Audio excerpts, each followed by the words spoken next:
चलिए आज हम लोग रीजनिंग का जो बौद्धिक गणित है उसको देखेंगे, यानी मेंटल मैथ हम जानेंगे। लुप्त संख्या ज्ञात करेंगे। किसमें? इसमें कोई संख्या क्या है? लुप्त है। हम देख रहे हैं कि इसके अंतर्गत प्रकार 5 प्रकार के पढ़ना है। कितने प्रकार पढ़ना है?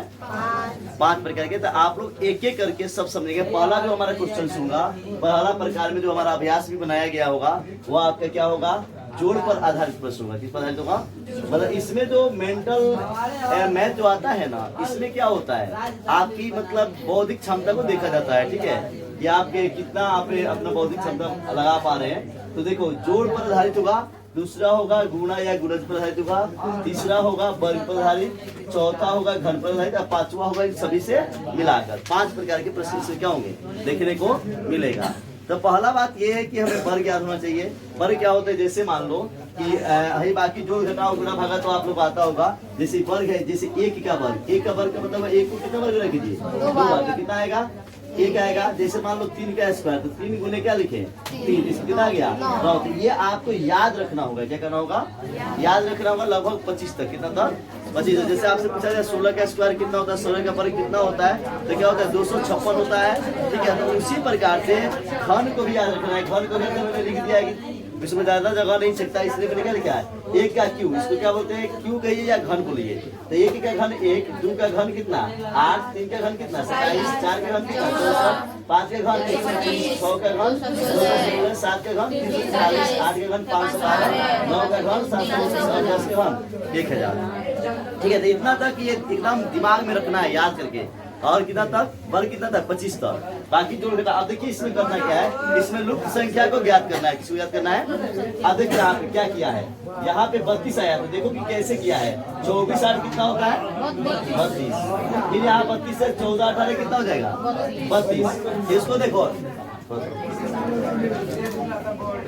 देखेंगे यहाँ पे क्या है?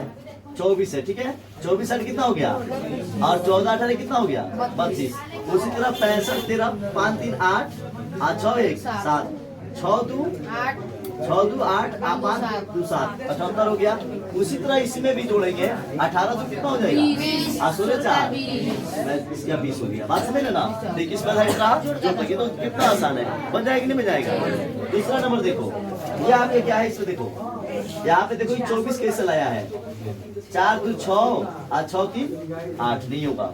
ये जोड़ा नहीं, इसका मतलब है गुना किया है। गुना करके देखो, 4 गुना 8 8 क्या 24 में से गुना करो क्या होगा? 24 से। उसी तरह देखो 5 में से गुना करो 5 और 6 बचे 30। समझ रहे हो? कितना हो जाएगा? 30। अब इसको देखो, इसको कैसे बनाया है? यहाँ पे 7 की जगह कितना कर दिया है? 49। इसका मतलब है किसका किया है? वर्ग से किया है। किससे किया है? 7 का वर्ग कितना होता है? 49। 7 का वर्ग 49 और 5 का वर्ग 25। तो 10 का वर्ग क्या होगा? 100 होगा। 10 का वर्ग कितना हो जाएगा? 100 हो जाएगा। इसको देखो, 4 का स्क्वायर 16, 1 का वर्ग 1 और 2 का वर्ग कितना हो जाएगा? 4। बोलो समझ में आ रहा है ना? चलो अब देखो, अब हम इसमें आएंगे। ठीक है, यहाँ पे देखो क्या किया है। 4 का क्यू कितना होता है? 64। 5 का क्यू 125, 3 का क्यू 27 और 6 का क्यू देखो 2 से कितना हो जाएगा? 16। बोलो समझ में आया कि नहीं आया?